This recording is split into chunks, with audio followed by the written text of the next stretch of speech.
semuanya. Yuk kita simak video berikut. Strategi untuk mengakhiri kelas secara efisien. Bagian buku ini berisi bab-bab untuk menangani tugas-tugas yang biasanya muncul di akhir kelas, seperti membantu siswa merefleksikan, meninjau, dan meringkas pelajaran, serta memberikan tugas pekerjaan rumah yang efektif. Membantu siswa meninjau dan meringkas kelas. Beberapa strategi membantu memberikan hasil yang efektif untuk pelajaran, termasuk salah satu favorit kami, yaitu tes review pada strategi 11-1. Dengan tes review, guru mengajukan pertanyaan berdasarkan materi yang dicakup dan semua siswa menuliskan jawabannya. Strategi favorit sepanjang masa lainnya terdapat 3 macam, yaitu strategi 21-1 kalimat hasil, strategi 21-2 suka atau mungkin meninjau, dan yang terakhir strategi 21-3 log pembelajaran. Penjelasan strategi 21-1 kalimat hasil. Tujuan untuk menginspirasi siswa untuk mengekstrak pembelajaran pribadi dari pengalaman sekolah dan untuk mempromosikan kebiasaan belajar dari semua pengalaman hidup. Deskripsinya untuk meminta siswa merefleksikan kembali sebuah pengalaman dan menulis akhir dan fase seperti yang saya pelajari, saya terkejut, saya mulai bertanya-tanya. Strategi yang 21-2 suka mungkin meninjau.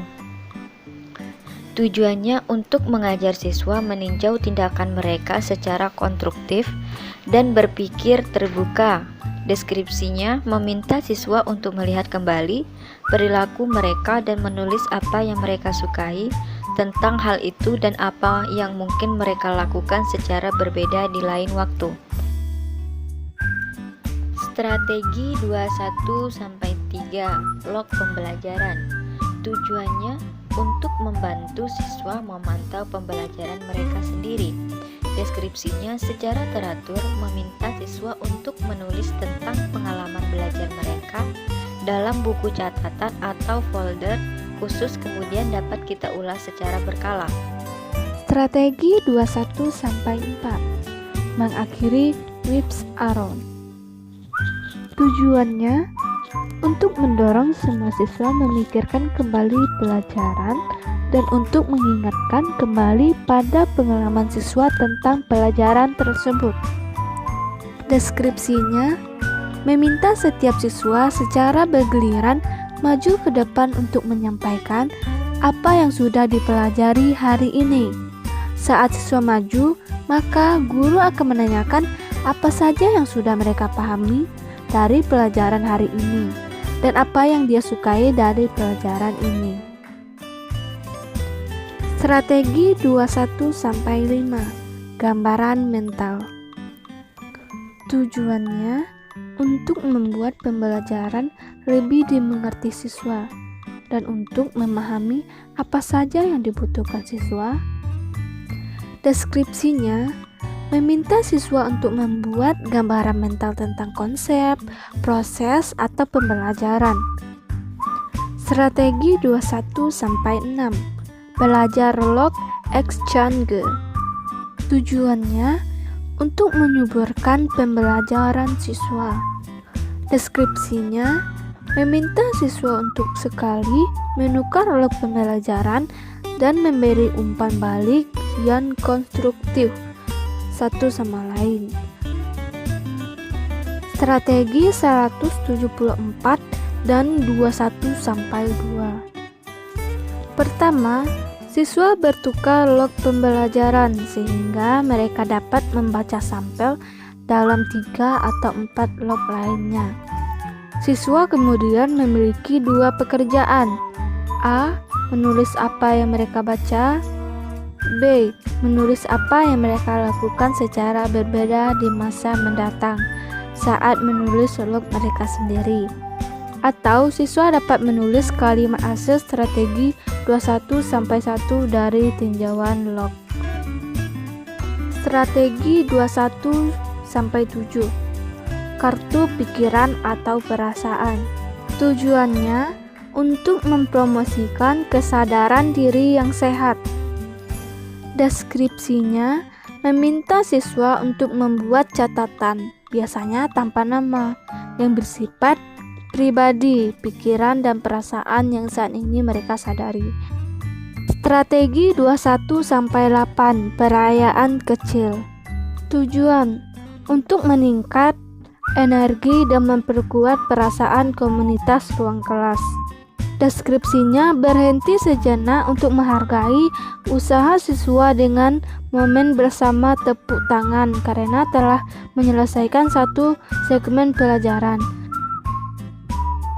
Yang selanjutnya yaitu games pekerjaan rumah.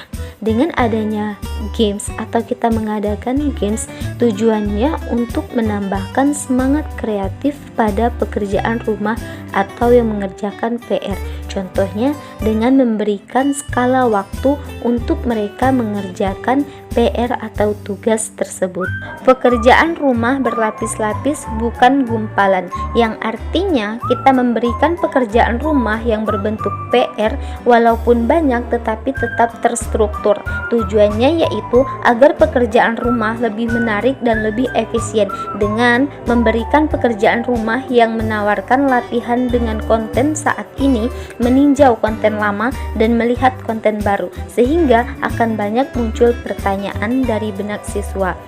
Nah, di sini juga diterapkan interaksi, adanya timbal balik antara guru yang memberi tugas dan siswa yang menerima tugas tersebut. Poin berikutnya yaitu mengelola proyek jangka panjang. Tujuannya untuk meningkatkan manajemen mandiri proyek jangka panjang tersebut dengan membantu siswa untuk membuatkan rencana dengan baik dan tepat. Pada poin terakhir adalah menghindari beban pekerjaan rumah atau tugas PR yang berlebihan. Tujuannya untuk meminimalkan frustasi yang disebabkan oleh pekerjaan rumah. Perlu adanya tindakan bersikap terbuka terhadap umpan balik siswa dan orang tua tentang pekerjaan rumah atau PR tersebut dengan berdiskusi antara siswa dan orang tuanya. Pekerjaan rumah tidak seperti pekerjaan kelas. Tujuannya yaitu untuk membuat pekerjaan rumah lebih menarik dengan merancang tugas-tugas pekerjaan rumah yang berbeda dengan pekerjaan kelas, yang mana banyak siswa menganggap pekerjaan rumah tidak menarik hanya karena terlalu mirip dengan apa yang mereka lakukan di kelas. Misalnya, berbicara tentang topik sains di kelas, kita dapat meminta siswa untuk menggambar sesuatu tentang pekerjaan rumahan. Contohnya, yang pertama yaitu temukan pelajaran tata bahasa hari ini di majalah maupun di surat kabar. Yang kedua, setiap hari tulis setidaknya satu entry baru atau kosakata baru. Yang ketiga, pilih satu topik dari pekerjaan kita sebelumnya, lalu ulas kembali dalam kurun waktu 3 menit. Yang keempat, tulis penjelasan terbaik. Yang kelima, tulis apa yang Anda temukan. Yang keenam, berlatihlah membaca dengan suara yang keras. Yang ketujuh, jawab 3 pertanyaan dari setiap akhir.